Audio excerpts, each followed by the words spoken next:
Okay, firstly, I will today tell you about our first foremost executive, that is the president. The president is the head of the state of India. Here, S is capital, means state refers to the country. So, president is the head of the state of India and commander in chief or Indian Armed Forces. Commander in chief of Indian Armed Forces means he is the supreme commander of all the forces of India, like Navy, Army, Air Force. All the three forces are under the president. He or she is the constitutional head in whose name the administration of the country is run. So, means on the name of the president, the administration of the country is carried on. However, he or she has only nominal powers. Means जो president होता है उसके पास only nominal powers होती हैं. The real powers are in the hand of the prime minister. Already I discussed in the previous video, students, that जो real powers होती हैं बेटा, that are under the hand of the prime minister and the council of minister. And the president is bound to follow their advice. President को prime minister और council of ministers की advice पर ही work करना पड़ता है. So president is called the nominal head and prime minister and council of ministers are called the real heads of the country. The official residence of the president. अब देखो official residence means कहाँ पर रहता है, कहाँ पर ये office इसका कहाँ पर है. Officially इसको कहाँ पर resident प्रोवाइड किया जाता है कंट्री में. It is in the Rashtrapati Bhavan जो कि न्यू दिल्ली में है. And here it is a picture given to you, that is our 14th president of India, Ramnath Kovind. Qualifications. So students, who can become the president of India? Here are qualifications given to you. First of all, to be a president of India, a person must be a citizen of India, at least 35 years of age. So age requirement is 35 years and have all the qualifications required to be a member of the Lok Sabha. तो लोकसभा की membership के लिए जो भी qualification चाहिए होगी, president बनने के लिए भी वो क्वालिफिकेशंस होनी कंपल्सरी है. Okay, next is election. How we can elect our president? The president is elected indirectly. Students, president is elected indirectly, elected by an electoral college. देखो एक इलेक्टोरल कॉलेज होता है जो कि इलेक्ट करता है प्रेसिडेंट को. अब इलेक्टोरल कॉलेज क्या होगा? It comprises the elected members of both houses of the parliament. देखो जो दोनों हाउसेज है पार्लियामेंट के, लोकसभा है, राज्यसभा है, उसके जो इलेक्टेड मेंबर्स होंगे, उसके बाद जो हमारे इलेक्टेड मेंबर्स होंगे स्टेट लेजिस्लेटिव असेंबलीज के.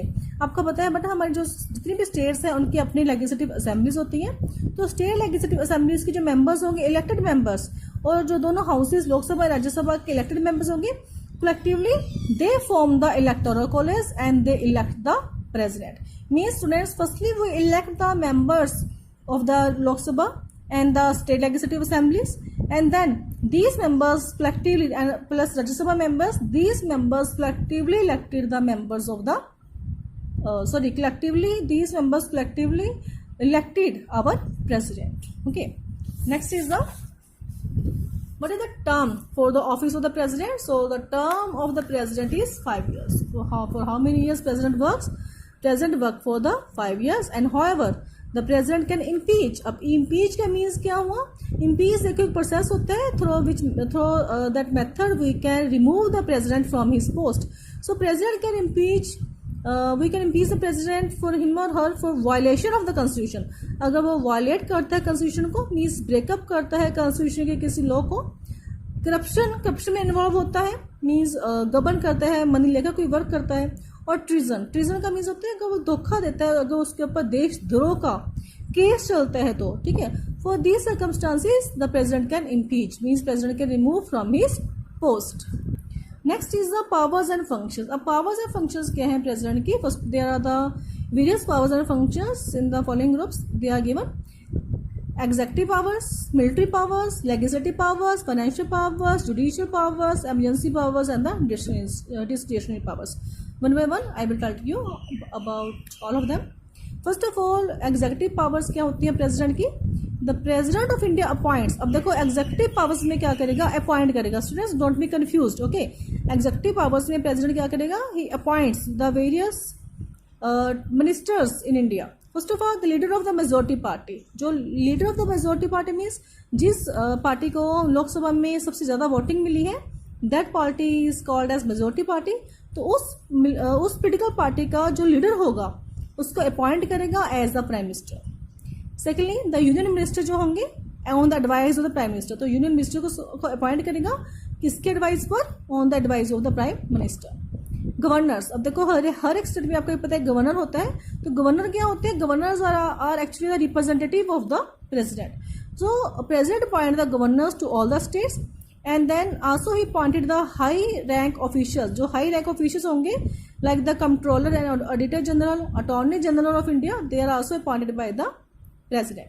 जजेस of the supreme court and high court, then ambassadors to other country, जो एम्बेसडर्स होते हैं मतलब हमारी कंट्री के एम्बेसडर्स क्या होते हैं, एम्बेसडर्स होते हैं एक्चुअली ऑफिशियली जो कि high officers, high status officer होते हैं इन द अदर कंट्रीज, जैसे कि जो हमारी एम्बेसीज वगैरह होती हैं दूसरी कंट्रीज की हमारी कंट्रीज में होंगी, हमारी कंट्री की in the our neighbouring countries, जो भी वर्ल्ड के अदर कंट्रीज है वहाँ पर एम्बेसीज होती हैं, तो वहाँ का जो हेड होता है ही इज कॉल्ड एम्बेसडर्स. तो उसके अंडर जो एम्बेसी के वर्कर्स हैं वो सारा का सारा काम करते हैं. तो means make the relations, make the good relations, coordinate relations with other countries send the ambassadors. Okay, तो इन दिस वे जो एम्बेसडर्स होते हैं they are also appointed by the president. Next is the legislative powers. Legislative powers क्या होती है, law making, you know it very well. The president can summon or prorogue the parliament session. अब देखो क्या करेगा, समन means call, समन का meaning होता है देखो कॉल करना, एक मीटिंग को कॉल करना. देन प्रोरोग का मीनिंग होता है डिसमिस कर देना. जो भी पार्लियामेंट का सेशन होगा प्रेसिडेंट के पास राइट है उसको कॉल करने का, सेशन को उसको डिसमिस करने का भी राइट है प्रेसिडेंट के पास. एड्रेस द ओपनिंग सेशन, जब भी ओपनिंग सेशन होगा उसकी फर्स्ट सेशन को एड्रेस करेगा इन the parliament every year. Dissolve the Lok Sabha, अब देखो प्रेसिडेंट के पास राइट होता है लोकसभा को डिसॉल्व करने का. टाइम से पहले ही अगर नॉन कॉन्फिडेंस मोशन पास होगा then he can dissolve the Lok Sabha and he can order for the fresh elections. Call है ज्वाइंट सिटिंग, अब ज्वाइंट सेशन को बुलाएगा दोनों हाउसेज के. अदरवाइज देखो दोनों हाउसेज जो होते हैं लोकसभा राज्यसभा वो अपना सेपरेटली वर्क करते हैं, but president has right power to call joint session of both houses. दोनों हाउसेज के एक ज्वाइंट सेशन को कॉल कर सकता है to resolve a deadlock over a bill. एक बिल के ऊपर डेडलॉक को खत्म करने के लिए. डेडलॉक क्या होता है, देखो आपको पता है जब भी एक बिल एक लॉ में क्रिएट होता है, बिल एक लॉ बनेगा तो उसके सबसे पहले वो किसी एक हाउस में जाएगा. अगर वन हाउस उसको परमिट करेगा then it goes further to the second house, और सेकंड हाउस से जाएगा वो to the president. Okay, the president के साइन करने के बाद वो बिल बनेगा लॉ. अब यहाँ पर क्या है कि अगर एक बिल के ऊपर अगर लोकसभा सपोज अगर लोकसभा एक्सेप्टेंस देता है उस बिल को, बट जो राज्यसभा है it is against that one bill, ठीक है, लोकसभा फेवर में है, जो राज्यसभा है वो अनफेवर कर रहा है उस बिल को, तो वो कंडीशन होती है डेडलॉक की. जब आपस में ही उनके व्यूज मैच नहीं होते हैं, कोई डिसीजन नहीं आ रहा है किसी बिल के ऊपर, तो उस सिचुएशन को खत्म करने के लिए एक डेडलॉक को खत्म, दैट इज कॉल्ड डेडलॉक. तो उस डेडलॉक को खत्म करने के लिए प्रेसिडेंट क्या करेगा, ज्वाइंट सेशन को कॉल करेगा of both houses. Then withhold his signature to a bill, तो भाई होल्ड कर सकता है अपने सिग्नेचर को on a bill that has been passed by both houses of the parliament and send it back to the legislature for reconsideration. अभी मैंने बताया आपको कि एक हाउस से दूसरे हाउस जाएगा बिल, उसके बाद वो जाएगा प्रेसिडेंट के पास. अब देखो प्रेसिडेंट को लगता है कि बिल में कुछ एक इम्प्रूवमेंट हो सकती है, ठीक है, उसको रिकंसिडरेशन में दोबारा से देखने के लिए फिर से जिस हाउस से वो ओरिजिनेट हुआ था वो बिल उसको वापस सेंड कर सकता है president. But however on the second time he or she is obliged to sign over it. But अगर देखो वही बिल सेकंड टाइम फिर से प्रेसिडेंट के पास आएगा तब प्रेसिडेंट को उसके ऊपर साइन करने ही पड़ेंगे. Okay, first time he can send back the bill for the reconsideration, but for the second time he must have to sign it. Next is the nominate 12 members to the Rajya Sabha and 2 members from the Anglo-Indian Committee to the Lok Sabha. तो आपको पता ही है बेटा कि जो president है वो 12 members nominate करता है राज्यसभा के लिए and 2 members from the Anglo-Indian committee to the Lok Sabha. Issue ordinances, अब देखो प्रेसिडेंट के पास राइट होता है ऑर्डिनेंसेस इश्यू करने का when parliament is not in session. Ordinances क्या होते हैं, दे आर द स्पेशल एक पावर होती है प्रेसिडेंट की, स्पेशल ऑर्डर्स, ठीक है. जब पार्लियामेंट सेशन में नहीं होगा तब किस टाइम कोई ऑर्डर्स इशू करने होंगे then president has right to order the pass that one orders that are called the ordinances. Next is the financial power. The budget is presented in the parliament in the name of the president. जो budget होगा वो parliament में president के name पर ही present होगा. The president's permission is necessary. अब देखो प्रेसिडेंट की परमिशन पहले होनी कंपल्सरी है to introduce all the money bill. जब भी मनी बिल्स इंट्रोड्यूस होंगे, और मनी बिल्स इंट्रोड्यूस कहाँ पर होते हैं, only in the Lok Sabha. Money bill को लोकसभा में इंट्रोड्यूस करने से पहले प्रेसिडेंट की परमिशन होनी कंपल्सरी है. No proposal for spending money or raising revenue for the purpose of government can be introduced in parliament without prior permission to the president. अब president के परमिशन के बिना पहले प्रायर परमिशन लेनी compulsory है यहाँ पर। अगर गवर्नमेंट ने कोई मनी स्पेंड करने का प्रपोजल देना है या फिर कोई रेवेन्यू उसने कोई रेज करने का प्रपोजल रखना है गवर्नमेंट के आगे, पार्लियामेंट के आगे गवर्नमेंट ने, देन सबसे पहले गवर्नमेंट को प्रेसिडेंट की परमिशन लेनी होगी। Okay, in case of an unforeseen expenditure, unforeseen होता है बेटा जब अनयूजुअल कोई एक्सपेंडिचर आ जाते हैं, जिसको रेलवे एक्सीडेंट हो गया है, कोई प्लेन क्रैश हो गया है, या फिर कोई अर्थक्वेक्स है, एपिडेमिक्स वगैरह से ऐसे हो गए हैं, तो उस टाइम पर जो अनफोर्सिन एक्सपेंडिचर है उसको स्पेंड करने के लिए president can sanction and advance, तो प्रेसिडेंट मनी सैंक्शन कर सकता है to the government from the contingency fund. अब कंटीजेंसी फंड क्या होगा? This is an emergency fund. देखो एक इमरजेंसी फंड होता है जो गवर्नमेंट अपने पास रखती है हमेशा अनफोर्सिन एक्सपेंडिचर के लिए। तो प्रेसिडेंट के पास पावर होती है, प्रेसिडेंट को राइट होता है, पहले उसकी परमिशन रिक्वायर्ड होगी यहाँ पर to the government to spend this to take the money from this contingency fund. So these are the financial powers. Next is the military power. The president is the supreme commander of armed forces. तो president बेटा जो होता है तीनों forces का supreme commander होता है।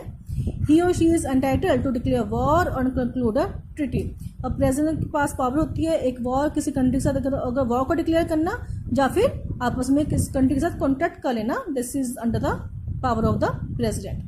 Military treaties, जब मिलिट्री समझौते होते हैं या कॉन्ट्रैक्ट होते हैं, they are made in the president's name, तो प्रेसिडेंट के नेम पर ही वो मिलिट्री कॉन्ट्रैक्ट्स वगैरह होते हैं। Judicial power, the president can reduce, देखो जुडिशियल में क्या होगा, द प्रेसिडेंट कैन रिड्यूस और suspend a sentence of a person who has found guilty. देखो अगर कोई क्रिमिनल है, फाउंड गिल्टी मीन जो क्रिमिनल है उसको पनिशमेंट मिल रही है थ्रू द कोर्ट, तो प्रेसिडेंट के पास पावर है उसकी पनिशमेंट को कम करने का, जो टोटली खत्म कर देने का पावर होती है। अगर वो पर्सन जो फाउंड गिल्टी है अगर वो प्रेसिडेंट को रिक्वेस्ट करता है तो प्रेसिडेंट बेटा देखेगा कि सर्कमस्टांसिस क्या थे, किस टाइम उसने ये ऐसा क्राइम कमिट किया था, what were the circumstances behind it, तो उस केस में वो उसकी पनिशमेंट को कम भी कर सकता है या फिर उसको टोटली सस्पेंड भी कर सकता है। Even he can also pardon और डेथ सेंटेंस, अगर किसी को डेथ की पेनल्टी मिली है, डेथ पनिशमेंट मिली है, तो वहां पर उसकी डेथ पनिशमेंट को भी वो पार्डन उसको क्षमा कर सकता है या फिर उसको लाइफ टाइम इम्प्रिजमेंट में भी वो चेंज कर सकता है। तो these are the judicial powers under the president. Next are the emergency powers. अब इमरजेंसी पावर्स क्या होंगी? The constitution of India empowers the president to proclaim 3 kind of emergency. अब देखो 3 काइंड्स ऑफ इमरजेंसी पावर्स को declare कर सकता है president. First of all national emergency, when the security of the country is threatened by the external aggression। अब देखो external aggression क्या हुआ, जब किसी टाइम कोई कंट्री हमारे कंट्री के ऊपर अटैक करती है, ठीक है, हमारी कंट्री की सिक्योरिटी खतरे में है, किसी दूसरी कंट्री ने हमारे ऊपर अटैक कर दिया है, या फिर internal rebellion. Internal rebellion means कोई इंटरनली 2 ग्रुप ऑफ पीपल है, उनके बीच में आपस में राइट्स वगैरह हो गए हैं, ठीक है, दंगे हो गए हैं यहाँ पर। तो ऐसे में जब सिक्योरिटी खतरे में है कंट्री की, तब प्रेसिडेंट क्या करेगा? डिक्लेयर करेगा national emergency. Emergency for the failure of the constitutional machine in a state. अगर स्टेट की जो कॉन्स्टिट्यूशनल मशीनरी फेल हो गई है, अगर स्टेट की गवर्नमेंट फेल हो गई है, ओके, अगर स्टेट की गवर्नमेंट अच्छी वे से वर्क नहीं कर रही है, गवर्नमेंट फेल हो चुकी है, ठीक है, then president can impose the presidential rule in that one particular state. Third is a financial emergency. अब यहाँ पर क्या है? If there is a threat to the financial stability of the country. अगर फाइनेंशियल स्टेबिलिटी नहीं है country में, कोई मनी वाइज हमें यहाँ पे प्रॉब्लम हो गई है, हमारे पास इतने फंड्स अवेलेबल नहीं है ताकि हम जो कंट्री का एक्सपेंडिचर है उसको कवर अप कर सकें, तो उस टाइम जो है हमारा जो प्रेसिडेंट है वो उनके पास पावर होती है डिक्लेयर करने की फाइनेंशियल इमरजेंसी। और फाइनेंशियल इमरजेंसी में क्या होगा? जो हमारे बेटा जजेस होते हैं, ठीक है, या फिर जो हाई ऑफिसर्स होते हैं, that is election commissioner, then ambassadors हैं, अटॉर्नी जनरल वगैरह होते हैं, इनकी अदरवाइज हम कभी भी सैलरी को कम नहीं कर सकते, तो फाइनेंशियल इमरजेंसी में हम इन सभी की सैलरी को रिड्यूस कर सकते हैं।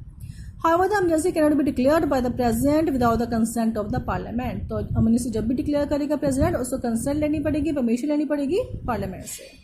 Last is the discretionary power of the president. अब क्या होगा यहाँ पर देखो, आफ्टर इलेक्शन, जब लोकसभा के इलेक्शन हो गए हैं, in case no party achieves a clear majority in the Lok Sabha. अगर एक पोलिटिकल पार्टी को प्रॉपरली अगर मेजोरिटी नहीं मिलती है, तो देखो 100 में से अगर सपोज 50 मेजोरिटी में वोटिंग चाहिए थी लोकसभा कि एक पोलिटिकल पार्टी को अपनी शो करने के लिए, दैट मेजोरिटी पार्टी शो करने के लिए, बट किसी पोलिटिकल पार्टी को 50 वोट्स नहीं मिली है, then the president has a discretion, अब प्रेसिडेंट के पास राइट होता है in inviting the leader of that party or coalition of parties who in his or her opinion can form a stable government. तो वो क्या करेगा, एक पार्टी को या 2 और 3 पार्टीज को इन्वाइट करेगा ताकि आप अपने कोलिशन ऑफ पार्टीज में मीन क्या हुआ, गठबंधन की सरकार बनाना, अपने 2-3 पार्टीज मिलकर आप अपनी एक गवर्नमेंट फॉर्म कर सकते हैं, ठीक है। 2-3 पार्टीज मिलकर जो उसको लगता है कि जो कि मीन्स इस वे से एक स्टेबल जो गवर्नमेंट है वो फॉर्म हो सकती है। तो that is called the discretionary power. However, the candidate must prove his or her majority in the Lok Sabha later. But जो भी लीडर होगा, जो भी प्राइम मिनिस्टर बनेगा, उसके बाद में अपनी मेजोरिटी शो करनी पड़ेगी लोकसभा में। ओके, तो मीन्स अपनी दूसरी पोलिटिकल पार्टीज को फिर वो अपनी तरफ अट्रैक्ट करेगा, ठीक है। तो इस वजह से प्रेसिडेंट के पास पावर होती है कि अगर कभी भी किसी पोलिटिकल पार्टी को मेजोरिटी में वोट नहीं मिलती है, देन वो किसी भी पोलिटिकल पार्टी को या फिर 2 और 3 पार्टीज को इनवाइट करेगा to form the stable government, और बाद में उस पोलिटिकल पार्टी के जो लीडर बनेगा उसको लोकसभा में अपनी मेजोरिटी को शो करने पड़ेगा। तो this is all about today students, hope you understand it. Have a nice day, goodbye all of you.